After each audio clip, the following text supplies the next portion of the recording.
All right, good morning. Really cool to have you all here. Happy Monday. Hope you had a great weekend. Real fast, what we're going to do this week is today will be a lecture where I'll finish Chapter 2, Part 1, and I'll get a good start on Chapter 2, Part 2. I'll probably have to finish some of it next week, but that's okay. On Wednesday, you'll turn in the density lab that we did last Wednesday and stuff. We'll talk about problem set number 2. We'll go over it, all that kind of stuff. And then I'd like you to bring a printed copy of the nomenclature lab, the in-class version of the nomenclature lab. This is gonna be a big week when we talk about how to name things, and naming is super important in chemistry for reasons we'll talk about here pretty soon. And then Wednesday night or so, quiz number 2 will be released, and then we'll cover stuff from problem set number 2. That'll be due by Friday at 9 a.m. via email, stuff like that. Any questions, that kind of stuff? So last week, we left off, we were talking about the periodic table and kind of more parts about how it's like arranged. And one thing on these periodic tables in this room, you can tell, the black elements, which is most of the periodic table, those are the solids. The blue elements, and there's really only 2 of them, mercury, number 80, and bromine, number 35. Those are the liquids at room temperature and pressure. And then the gases are red. And then there are a lot of elements which are clear, or they have the little parentheses around their atomic weight. Those are the ones which are quote-unquote unstable. They'll decompose after a while. All periodic table entries, good periodic tables anyway, have at least 3 entries. And if you look at hydrogen up there, H, the first one is just the symbol. So you know that hydrogen is there. H is always hydrogen is always H. Now, the little 1 up there is the atomic number, and that equals the number of something which is pretty important. Does anybody remember what it is? Number of protons? Protons, perfect, thank you, yeah. Number of protons. So if you're curious how many protons barium has 56 protons, and you can look that up instantly. So all of the blue numbers are the number of protons. Now, in an atom, there are protons, electrons, and neutrons. And neutral atoms, all right, which is going to be a lot of Chapter 2, Part 1 anyway, neutral atoms have an even number of electrons and protons. So for problem set number 2 and quiz number 2, that would mean that barium has 56 electrons. If the electrons and protons are equal, they don't have a charge. Protons are positive, electrons are negative. One of the glues that holds the atom together is this positive-negative attraction. So at least for problem set number 2, all right, protons and electrons are equal. Now in the stuff we're going to talk about today, we'll get away from that a little bit.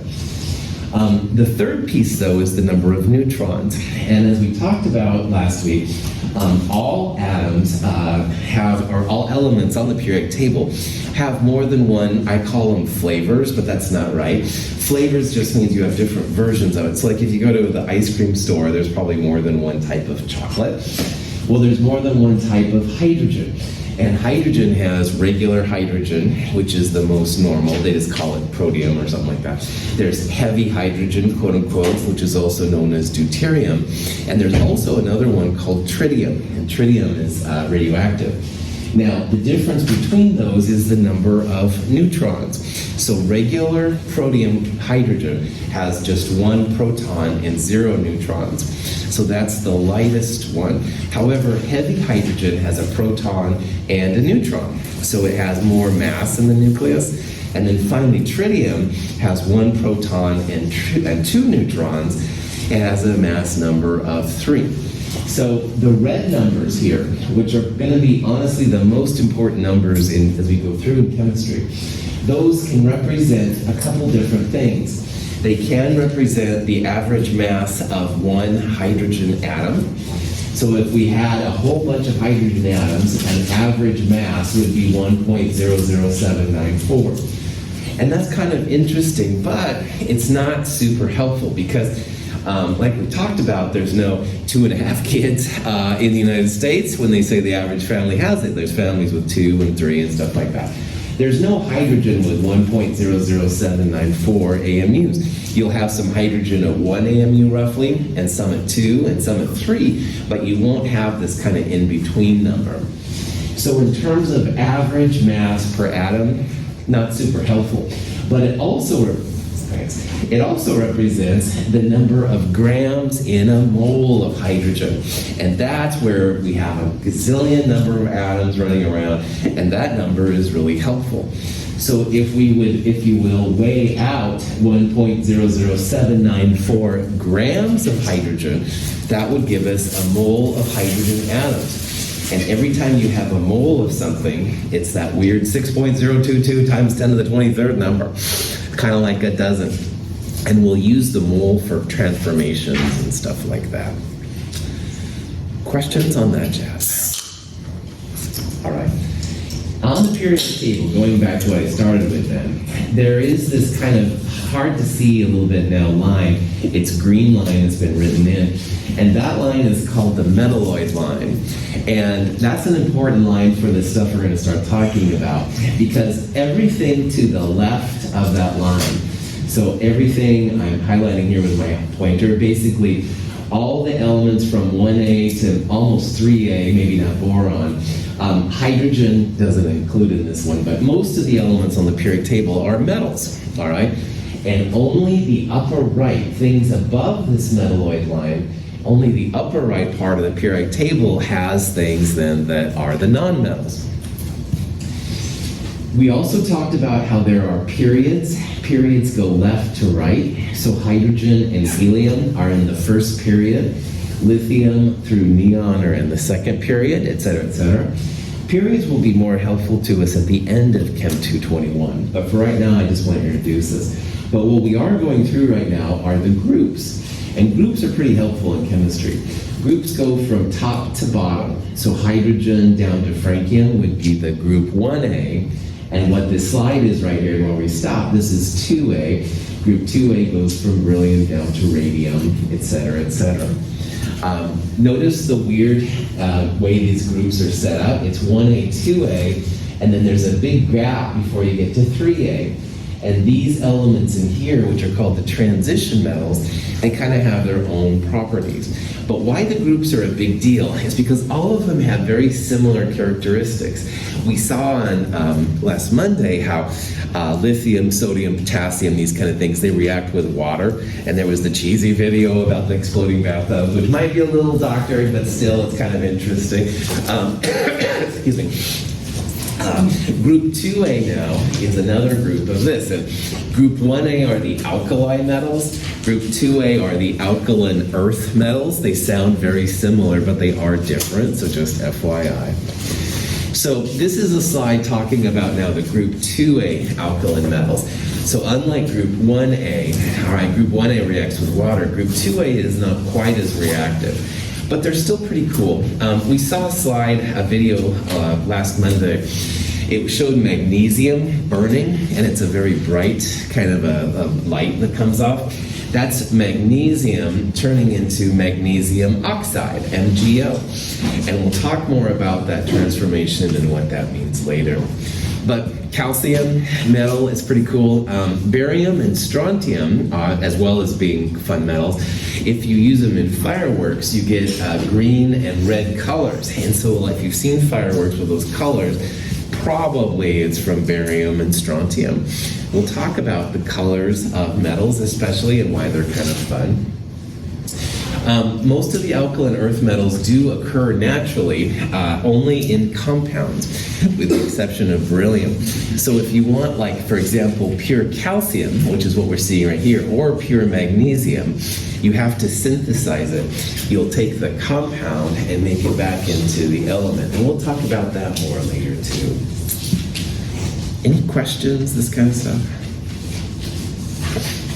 When magnesium metal burns, the product of the reaction has a greater mass than that of the original magnesium. John Dalton's atomic theory successfully explained this seemingly strange result. people weren't sure what the atmosphere was about at first. They didn't know if there was really oxygen or not. And this magnesium to magnesium oxide was one of the things that really cinched it, that there was a reactive species in the air we breathe, which is oxygen.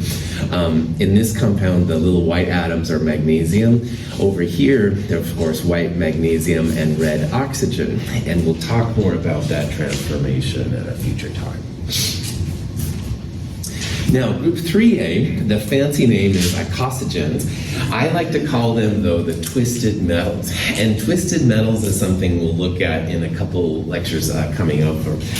Twisted metals is very informal. It's definitely not the best one. Boron is technically a metalloid. It has properties of both metals and nonmetals, and we'll see that here coming up. Boron makes several different versions with halides. A halide is a group 7 system.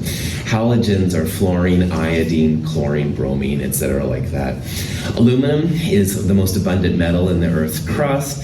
Gallium is a really fun metal. It melts in your hand.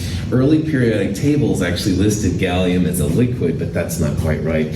People used to make spoons of gallium, and when they would, stir the tea or the sugar in their coffee or tea or whatever, the spoons would melt, and ha ha ha, what a fun joke that was. But as we talked about, I think earlier, that might have been a little toxic for whoever was drinking it. Anyway, thallium is an interesting poison. Thallium used to be used in rat poisons all the time, and now if you watch like forensic shows, which is one of the things I admit I do, a lot of times poisons are used for thallium-based things. And there was this one case of a guy working in a chemistry lab, and he developed some poisoning. It's the chemistry lab. It turns out it was the wife and the coffee he was drinking or something. Anyway, long story, stupid things, but thallium is something that's kind of interesting.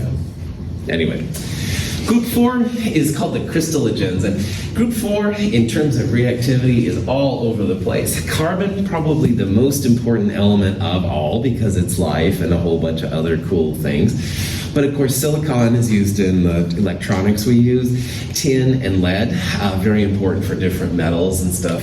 So a big important group. But tin and lead are metals, and carbon and silicon are more nonmetals. So the reactivity of this group is all over the place. Like the other groups we've seen so far have been somewhat consistent, but this group, man, they're going to be all over. So just FYI. To get to the heart of the global warming story, the very heart of it, you've got to look past lonely polar bears, and past melting glaciers, and past the changing climate, because behind the scary news and the very scary Hollywood movies, it turns out that the scientific explanation for global warming depends to a very large degree on one particular atom, the atom that we call carbon. Right. The more you know about this atom, the more you're going to know about global warming. First of all, it's everywhere. The lead, what we call lead in the pencil, it's not lead, it's Carbon. diamonds. Carbon. You. Me. Yeah, you. You are mostly water, but if I squeeze you like a sponge, Like yeah. your dry weight, what's left of you, you're about 2/3 carbon. Great. Carbon's great, but can I have my everything else back, please? Yes, carbon is the central element of life, so much so that everything that is alive, and I mean everything, from an amoeba to a whale, from a dandelion to a redwood tree, in fact, inside every cell, in every creature bar none, you will find Carbon. And why? Yeah, why? Because as the science writer Natalie Angier says, carbon is the duct tape of life. It stitches living things together. Carbon atoms are built to attach, to grab on to other atoms. They have, as you see, 4 points of attachment, and they love attaching. They can form junglegens. This is the inside of a diamond. They form sheets. This is graphite in a pencil. They form spheres. They are very social, which is why they are so suited to living things. Living things, after all, come in all kinds of shapes, and carbon can make them all. But it's it's carbon's special ability to grab on, to grasp other atoms that is now getting us in trouble. What starts down at the atomic level can, if we're not careful, lead to big, and I mean very big, problems. So this is a thing from a PBS special and stuff from a while ago, but I like what they say in there, how carbon is very social, all right? And it's kind of the duct tape of elements. And it literally has a whole bunch of different kind of combinations it can take on. The problem that carbon has, though, of course, carbon loves to talk to oxygen. And when it makes that, that's kind of an energy minimum, like it's hard to get out of that. So carbon dioxide is what they're alluding to in the rest of that. But hopefully you can see how carbon is very unique amongst the elements. It's got some really cool things, and those are the things we'll explore in this class. Okay. Pinectogens, group 5. And these names aren't things you have to know. I'd like you to know those alkali metals, alkaline earths, and halogens, but these are just kind of fun things. Pinectogens is another group of where there's a lot of different types of reactivity. Nitrogen, phosphorus, this is arsenic, all right, are pretty much nonmetals. Antimony is arguably a metalloid. It has properties of both metals and nonmetals. And bismuth, on the other hand, is a very hardcore metal, right? It makes really beautiful crystals and stuff like that. The most common compound we're going to see in this area is ammonia. And just like water is super important, and I think you'll probably know water is H2O, ammonia is actually pretty important in the chemistry world too. Ammonia is NH3, all right? And we'll talk a lot about ammonia coming up, so knowing it / memorizing it is a good thing. There's a couple different forms of phosphorus out there, white and red phosphorus. There's also supposedly a black phosphorus. So just like carbon has different ways of making itself, like graphite diamond, phosphorus does this as well. There's white and red phosphorus forms. Phosphorus has kind of an interesting history. At the time, in the 1600s, people didn't know about phosphorus, but they were a lot of times branding themselves, if you were, as alchemy. And in alchemy, the idea was trying to make things into gold, trying to isolate gold. People thought gold was like a critical part that made everything happen. So someone realized, my urine is gold, perhaps there's gold in there, right? And so this guy, Brandt, did a lot of studies on urine, and he isolated phosphorus, woohoo, which was really cool. He didn't find gold, but anyway, most chemists don't have to do this kind of stuff to do well, just so you know. So anyway, here are the chalcogens, group 6A, all right? And chalcogens have oxygen, which is, of course, super important, as well as sulfur, selenium, thallium. This is a sulfur fire. And apparently, the sulfur spilled and caught on fire. I thought it looked pretty interesting there. I like the little flames and stuff like that it took. Sulfur, definitely important. Sulfuric acid in volcanoes, a lot of acid rain is basically a sulfuric acid component and stuff. Selenium is a antioxidant that we need in our bodies. Tellurium, polonium are also kind of cool. But oxygen is the real winner here. Oxygen is pretty important, just like carbon. Today, students, we're going to learn about oxygen. Element number 8, atomic mass 16, and an ambitious young student in elementary school. It's time for recess. Let's observe as oxygen tries to make friends on the playground. Here's helium all alone on the carousel. Not having much luck, is he? Perhaps oxygen can give him a hand. See that, students? Oxygen repels helium, much like a magnet. Looks as though helium has gone off to play somewhere else. Seems here that oxygen has made friends with iron. It's unfortunate, however, that they won't be able to play on that seesaw for long, since oxygen causes most metals to rust. I think someone should get the nurse. Oxygen has recovered quickly from his little bump and can now be seen playing with barium. But they should be careful playing in that rocket, since oxygen is often used as ignition in engines.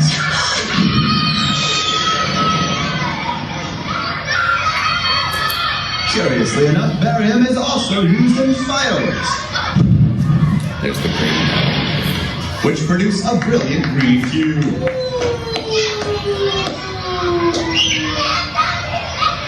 Don't be sad, oxygen. Maybe hydrogen can be your friend. See? Nothing bad will happen. That is, unless a second one jumps in.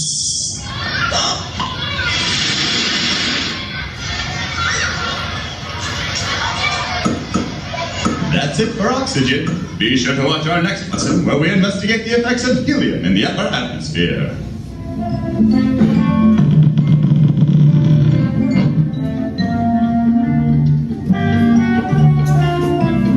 This was some kind of art project that somebody did, but it was really had some pretty cool kind of chemistry in there and stuff. Oxygen and iron rust, all right, is what happens. You leave something iron outside, it tends to rust, and a lot of metals do that. Oxygen's pretty reactive. Notice, though, that oxygen wouldn't react with helium. All right, helium is a noble gas, and those are usually pretty inert for other elements. There's actually a repulsion going on when they get close enough to each other. But of course, oxygen with barium makes the green fireworks, and of course, oxygen with hydrogen makes water. So, The reaction of sodium and chlorine is a vigorous one. We use sand to protect the flask from excessive heat.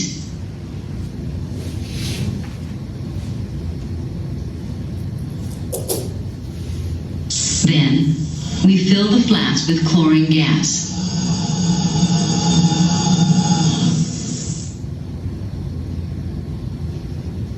Next, we add sodium. And then a few drops of water to activate the reaction.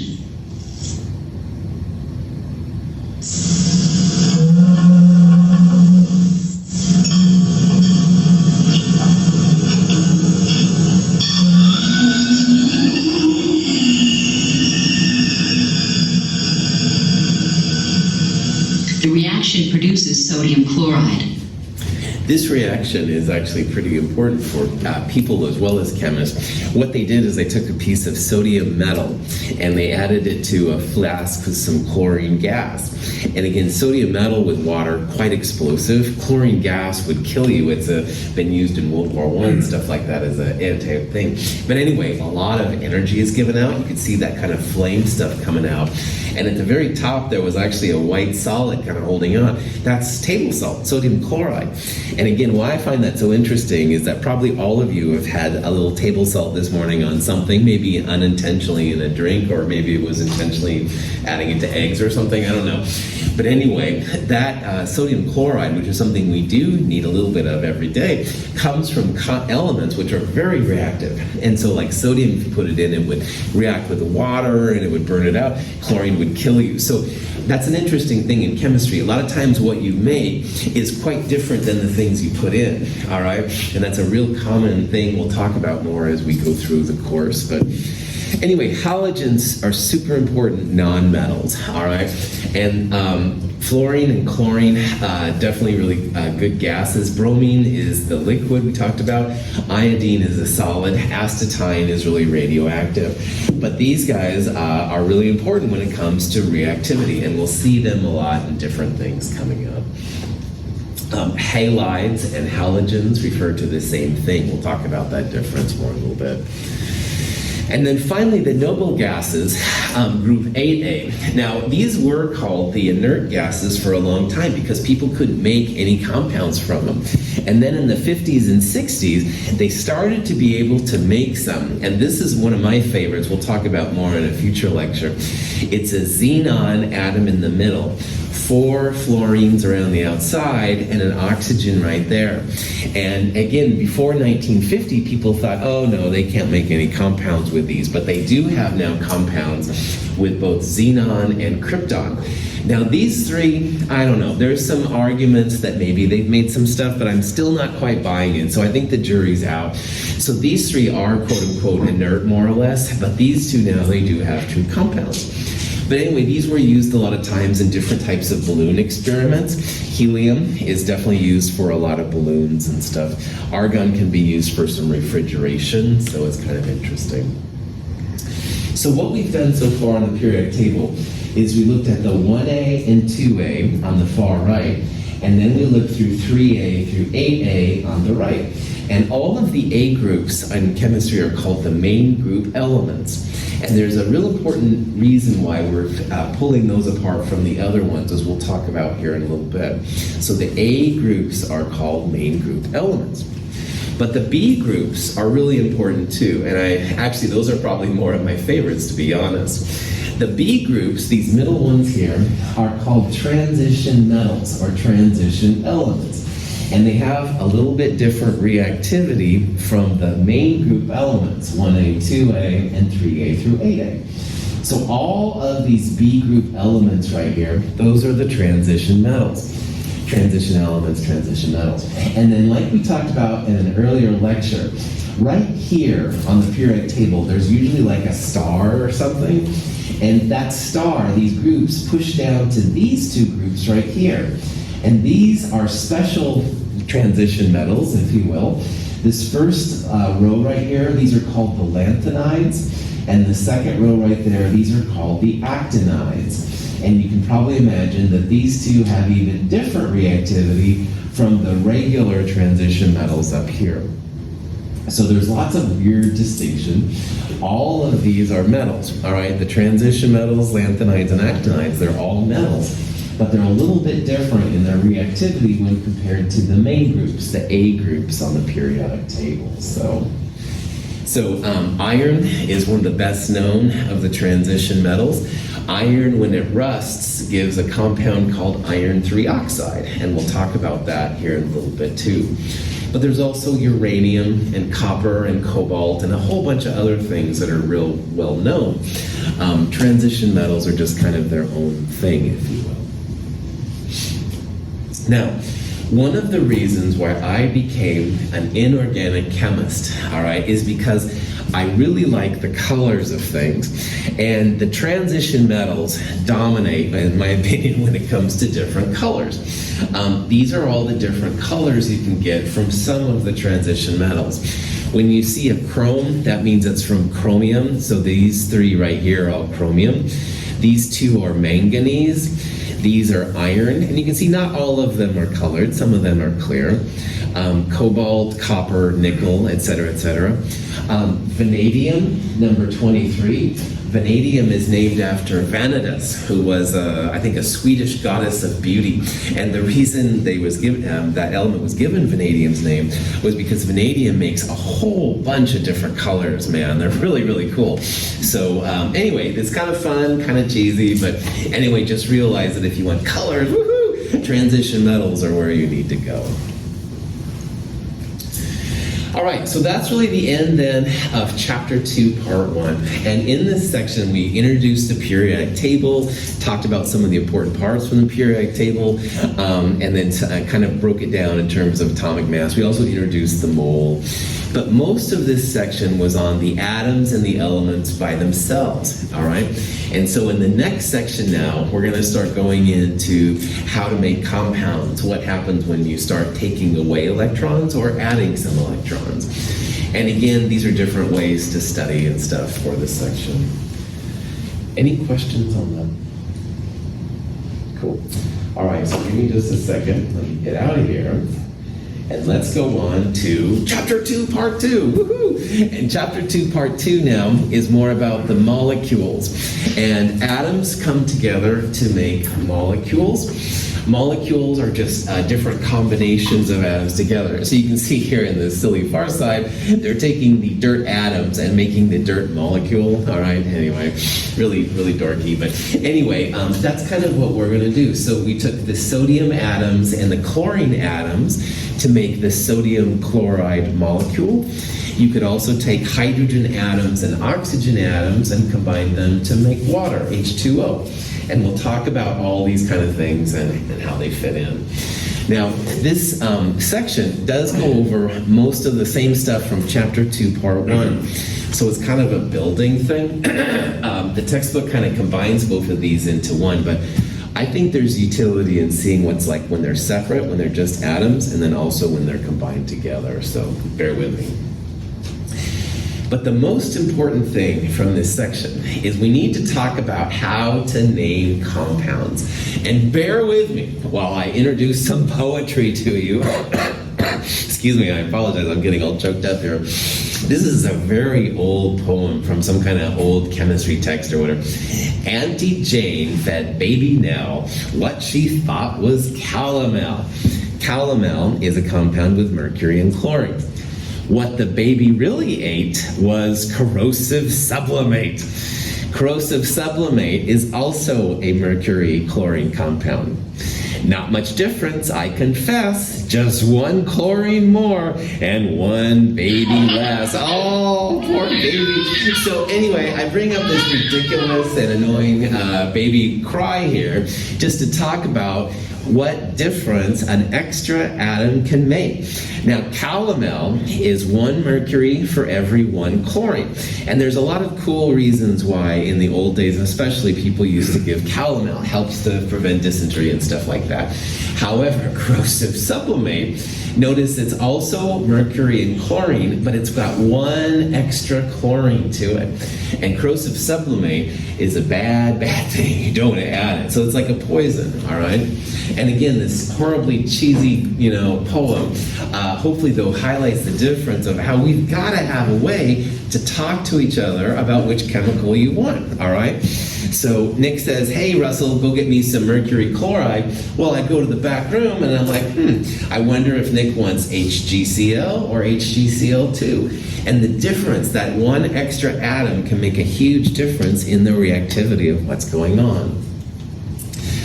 This is one of my favorite jokes, and I'll probably say it more than once, and I apologize in advance. Two chemists go into a bar. All right, can I take your drink order? I'm a chemist, so I'll just have some H2O. LOL, I'll have some H2O too.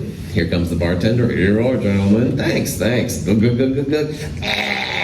And this guy, excuse me, this guy goes, idiot. No. Excuse me, here's the thing. H2O, drinking water. Yum. I'll have some H2O2. Oh no, H2O2, hydrogen peroxide. It's a whole different kind of compound. That extra oxygen does quite a lot. And if you've ever had like a cut, sometimes they'll put hydrogen peroxide on to purify it. But if you drank H2O2, it would kill you. And this is such a stupid graphic, I apologize. But anyway, one extra oxygen, one less chemist, all right? It's really important. So we have to have a way of communicating to each other which compound we have, because just one or more atom here, greater or less than, can make a big difference in the reactivity. So, questions? All right, so in this particular area, we're going to start looking at combinations of atoms coming together. And that can be in terms of a compound, like NaCl. It can also be in terms of something like methane. Methane, CH4, is the main ingredient in natural gas. So if where you live, if you have a natural gas heating system or an oven, you're using a methane source probably. But we're also going to talk a little bit about how the elements themselves make more than one form. And in the carbon video we saw earlier, carbon makes graphite and diamond. Those are two different forms of carbon. This is a third version of carbon called buckyball. It's 60 carbon atoms, kind of in a soccer ball.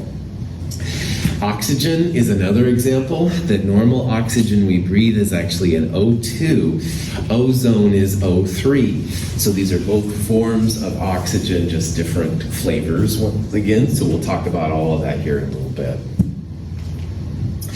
So compounds are just combinations of two or more elements in definite ratios by mass, and that's important. So what that's saying is that water is always 2 parts hydrogen to 1 part oxygen, all right? You'll never have water which is, say, 2 parts hydrogen and 2 parts oxygen. or 2 parts hydrogen and 3 parts oxygen, something like that. Water is always the same, and that's what makes a compound a compound. It's a repeatable, understandable difference. When you make a compound, the character or the types of reactivity that the elements have is lost. So you're making a brand new substance. And that's an example I've been trying to harp on a little bit, how, for example, sodium metal and chlorine gas make sodium chloride. So very dangerous things for us to use as people become something that is pretty benign, table salt. When you make water, the same kind of thing happens. Hydrogen gas, really flammable. Oxygen, we need to breathe. And water, of course, at room temperature is a liquid. So again, the characters of the compound usually quite different than what goes into it. In the last section, we talked about how Democritus, he was able to take gold, and he took half of it and thought, this is still gold, half and half and half. But you finally get down to the smallest piece of gold, and if you were to cut that open, then it would no longer have the properties of gold, and he called those the atoms. So the atoms were the smallest part of the elements. A molecule is the smallest part of the compound. So imagine now I have a bunch of water, all right? And I cut my water in half. I still got water, half of water, half. I'm going to get down to a molecule of water, the smallest piece of water. And that molecule will have properties similar to the bulk water. But if you cut water open, if you take off the hydrogen, say, then you won't have water anymore. You'll have elements, but you won't have the compound anymore. So the smallest piece of an element is the atom, and the smallest piece of a compound is the molecule. And that's kind of the genre we're going to talk about here. Okay. Writing a formula is a little bit more complex than just writing an atom. And so there's a special term that's used. And you can see here, this is an example of the formula for glycine, an organic chemistry compound. This molecule has 2 carbons and 5 hydrogens, 1 nitrogen, and 2 oxygens. And it takes a while to interpret that when you look at this picture, but here are the white hydrogens, there are the red oxygens, blue nitrogens, 2 carbons. So notice the system that chemists have developed. You put the elements, and then you have a lower right subscript representing how many of them there are. So 2 carbons means a subscript 2. 5 hydrogens, subscript 5. Notice that there's only 1 nitrogen. It's not nitrogen subscript 1. You just have it nitrogen by itself if you don't have to put it down. If there were no nitrogens, you wouldn't put nitrogen in the formula, okay? But here's 2 oxygens. Now in organic chemistry, a lot of times carbon is first, hydrogen is second, and everything else after that. That's not a big deal at first, but you will see that in a lot of my slides. So when it comes to organic compounds, which we're going to see are mostly nonmetals, it's usually carbon first, hydrogen second, and everything else after that. But that's not a big deal at first, but you'll see that. So anyway, this is a quicker way to represent a formula, all right? This is a nicer way. There's lots of utility in having a formula written out like that, if you will, in 3-dimensional space. But for right now, it's just really important. So when they say H2O, the 2 means 2 hydrogens, and it just is O, so that means 1 oxygen, all right? H2O2 then would mean, of course, 2 oxygens and 2 hydrogens, so. All right, there are many different ways to write these formulas, and that's another thing that's really interesting. So most of the time, we'll see formulas like this. They call this sometimes a condensed formula because it's honestly the easiest when you're entering into Microsoft Word or Apple Pages or Google Sheets or whatever the documents, whatever that program's called. Anyway, this is the most common way we're going to see it. However, as we get further in chemistry, it's kind of nice to know where the oxygens are, where the nitrogens are. So notice this way right here. The nitrogen is first, and the hydrogen's there. Then we have a carbon, CH2, another carbon with an oxygen, and then an OH. So this way tries to show something about the formula itself. And as we get further in chemistry, that will have some use to it. So while this is everything condensed, and you have to kind of know a little bit about what the formula looks like to make sense of it, this way tries to give you information to give you the atom ordering. And again, they are going to be really helpful sometimes that way. If you have the right kind of software, or if you do it really nicely in Word, you can make this kind of formula too. This is an even better way to represent this form right here. And you can notice here that there's a double line. That means a special kind of interaction between that carbon and oxygen. But all of these ways are really helpful. Most of the time, again, we're going to see it as a condensed or a structural formula where everything is kind of put down into one formula. But all of these are just ways to represent what the molecule looks like in 3D space. The way that a molecule is built in three-dimensional space is actually really important. And sometimes you'll have, for example, like your hands, like you have a right hand and a left hand, and they both have 5 fingers, thumbs, and pinkies, but they're different, all right? Like I can't put one hand in front of the other, and this kind of behavior has led to chemical changes which are just phenomenal, and one version was really helpful to people, and one version was like a poison to people. So the three-dimensional part is something in chemistry that we'll slowly get into over these classes. Any questions? All right, here's some more ways of representing it. If you have a ball and stick version of glycine, as a chemist, that's kind of the ultimate, all right? Because you can see then three-dimensional orientations, what it looks like and stuff. This one is called a space-filling model.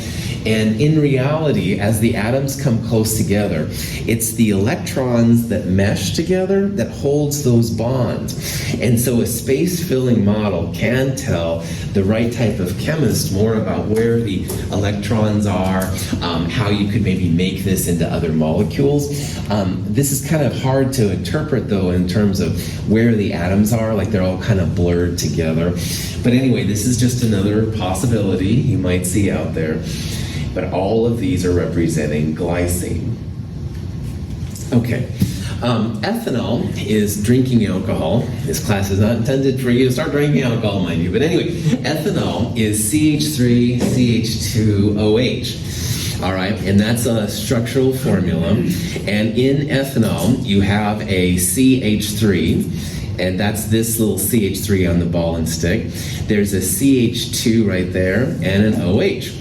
Here's the space-filling version of the molecule. The red is the oxygen, so that kind of gives you a hint. This is another kind called perspective, and the dark lines right there are trying to show that the carbon is coming out of the screen at you, and the little dashed lines are ways that it's going back into the screen. So these are all just different ways to represent the same molecule, all right? And sometimes you'll see one or the other. But again, most of the time, this is what we're going to talk about. In Chem 222, we'll start breaking down these molecules and seeing why these angles are there, why there's CH2. But for right now in Chem 221, we're mostly going to be focused on these kind of formulas. Any questions? All right. Here's a comparison of some of the structure types. So on the left, we've got the compound name. Here's the molecular formula, which is literally what the molecule looks like in space. Now, empirical formula, smallest whole number of atoms. And that doesn't make a lot of sense right here, so bear with me. But hydrogen is 2 hydrogens to 1 oxygen. I can't divide those numbers by anything to get a whole number ratio. So empirical is the same as the molecular. I'll come back to that in a little bit. Here's the structural formula, what it looks like, quote unquote, in space. And in reality, the oxygen is in the middle of the hydrogens. So writing it out as HOH is a structural formula. The condensed or molecular formula would be H2O. Now, hydrogen peroxide, which I talked about earlier, is basically water with an additional oxygen. So it's H2O2. Now, I can now finally kind of demonstrate where this empirical formula comes in. The empirical formula is the smallest whole number ratio of atoms. And notice for hydrogen peroxide, I can divide both of those 2's by 2 and end up with an empirical formula of 1H to 1O. In the empirical formula, you always want to have whole numbers, no fractions. Chemists usually don't like fractions. Up here, when I had 2 to 1, I could divide both of those by 2, and I'd have 1 hydrogen and 1/2 oxygen. But we'll see that most of the time, chemists stay away from fractions. You don't want to have any fractions. So the smallest whole number ratio for water was also 2 to 1, no fractions. But I can take hydrogen peroxide down to HO because I can divide both of those by 2. Questions on that? On the molecular level, the oxygens are connected to each other, and each oxygen is connected to a hydrogen. So hydrogen peroxide looks like an HOOH. Here's a couple of compounds that are somewhat similar. Ethylene is used to keep your bananas green until they get up to the markets in America, and once they're released, the ethylene is let off and the green bananas start to go yellow. Ethylene is C2H4, all right? Now C2H4, notice the 2 and the 4. If you divide both of those by 2, both of those numbers by 2, instead of 2 to 4, you'll have 1 to 2. So the empirical formula of ethylene, CH2. On the structural level, there's a carbon connected to another carbon, and you can see how your hydrogens are kind of on the end, and that's a common thing with a lot of these molecules. Yeah? So is ethylene just a preservative, or does it do something special to the banana? Oh, good question. Apparently the ethylene is enough to keep the oxidation happening. It keeps the oxygen, as I understand, away from the bananas, so it keeps them from going yellow. And if you didn't have that, then the bananas would ripen before they got up to like here in Oregon or something like that. That's my understanding, and I may not be perfect on that though. Good question. All right, ethane is also like methane. It's an ingredient of the natural gas that you might have in your house. Ethane is C2H6. So notice if you divide both of those numbers by 2, you can make an empirical formula with also whole numbers. That would be CH3. Ethane looks like, on the structural level, it's a carbon again connected to a carbon, and there's hydrogens around the outside. Ethanol, we saw earlier, C2H6O. I can't divide 2, 6, and O by a number to make a smaller empirical formula without getting into fractions. So ethanol has the same empirical as molecular formula. Now this is where it gets kind of interesting. Ethanol is a CH3, or H3C, CH2OH. So the oxygen in ethanol is kind of on the end of the molecule. I put this up here because dimethyl ether is actually a compound. People sometimes in the old train movies, they'll use an ether. They'll knock the person out by putting a rag over their face. Oh, and men and women, not just. Anyway, so dimethyl ether is a whole different kind of compound from ethanol. But notice here how the molecular structure and the empirical structure, for that matter, is the same. The difference in dimethyl ether is that instead of oxygen being on the outside, which it is in ethanol, the oxygen is in between the carbons here. So that's why all 3 of these categories are going to be important to us as chemists, all right? First of all, you've got to know how many atoms there are, because an extra atom can make a big difference, water versus H2O. We're going to see that if we don't know what our compound is, this empirical formula is going to be part of the answer to figuring it out. But finally, even if you have empirical and molecular formulas, sometimes you still need the structural formula, because dimethyl ether is not something you want to consume. On the other hand, ethanol is in drinking alcohol, so it's better for you, quote unquote. Questions? Okay. So, P4O10 is a compound that brights up the sky and stuff like that, if you were to see it. If we wanted to find the empirical formula for it, all right, what are we trying to do up here? What are we trying to break it down to? Smallest whole numbers. Smallest whole numbers, right on. And again, the important thing here is they're whole numbers, no fractions, all right? So if you see a 2.5 or 2.5, no, that's not going to happen. So if you divided both of these by 4, that's where this formula comes from. You would have 1 phosphorus and 2.5 oxygens. But again, don't use fractions in my class unless I give you explicit permission, because chemists usually stay away from fractions. So if this one is not, what would happen if we divided both those numbers by 2? Yeah, you'd get the P2O5. That would be the empirical formula of P4O10. Again, you don't want to go to fractions, but you can get it down to a smaller whole number. Is that cool? Questions? All right. Elements do have different combinations available to them, and one of the things we've seen already is carbon. And carbon is, it makes this jungle gym version of different compounds. I said in that video, and that's not an inaccurate statement.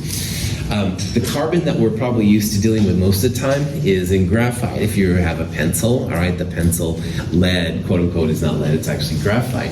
It's like sheets of carbon. However, diamond is obviously really popular for jewelry and lots of things like that. But carbon exists in some other forms too.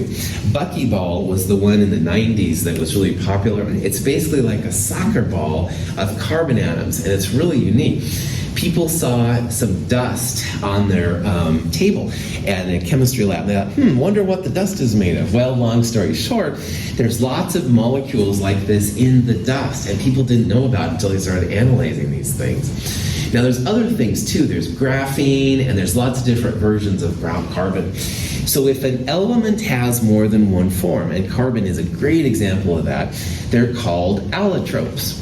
An allotrope is just a different version of the element. So even though there's multiple atoms here, these are all elements. These are allotropes of the elements. There's diamond and graphite and buckyball and graphene and a couple other ones and stuff like that. Most of the elements on the periodic table exist as monatomics, just individual atoms, all right? But there are some of them that are different. And on the next slide, I'm going to show what are called the 7 diatomics. And not so much for this chapter, but for the next chapter, this is going to be something really important. So again, an allotrope is just one element, but it's an element that exists in more than one form. Now, have no fear of ice clear brew is a silly expression, but it will help you to figure out what these crazy 7 diatomics are. Now again, most of the elements on the periodic table are monatomic. They come as individual pieces. But these 7, and you can see the red part there, these 7 are exceptions. These 7 refer to hydrogen, nitrogen, fluorine, oxygen, iodine, chlorine, and bromine. Or Honkelbrief is one that sometimes people use. If you've had chemistry from another instructor, there's lots of different expressions about these 7. But man, these 7 are really important. These are, again, types of elements. They're like an allotrope, if you will, of the element. But most of the time, like the oxygen we breathe, it's O2. It's not really just oxygen by itself. And the nitrogen in our atmosphere is mostly N2. Chlorine is Cl2, etc., etc. So these 7 diatomics are something that in chemistry are usually introduced in this section, but they'll really start coming into their own in the next chapter when we start talking about making compounds. So just in the back of your mind and stuff, remember the whole thing. Any questions on that? Yeah. So what's the definition of a diatomic element? Cool. It's an element that exists in a pair, all right? So instead of being just a hydrogen atom, hydrogen likes to make a pair with another hydrogen atom, like 2 of them and stuff. And these 7 on the periodic table come in pairs. They don't come as just one at a time, so. So they're always in pairs with each other? Yeah, that's right. Now, that being said, if we're next to the sun or we're in a lab with really high energy, you can break up the pairs into individuals. But at normal pressure and temperature, which is what we talk about, they come together and they have like a type of a bond. We'll talk about in Chem 222 why these 7 make this bond. But for right now, just realize it's all part of the plan. Other questions? That's a good question. There are definitely other elements that do allotropes. All right, phosphorus, we talked about earlier, has a couple forms, red and white, and there's a black. One of them is like a tetrahedron. The other one is kind of this weird, kind of a branch-shaped thing here. Sulfur does it. Sulfur has a couple of them. Oxygen and ozone are allotropes of each other, and we'll talk about that more later. So there's lots of them, but for you guys here, I just want you to kind of keep in the back of your mind those 7 diatomics, all right? The 7 diatomics will be really important. We don't really have to know about S8 and P4, all right? But you do need to know about those 7 diatomics. It'll start messing with you, so. All right. So this leads us into talking about compounds officially, all right? And what exactly a compound is. And I think this would be a good place to take a break. We'll take a 5-minute break. It's about 9:56, meet back here at 10-ish. All right, so stretch your legs, get some fresh air.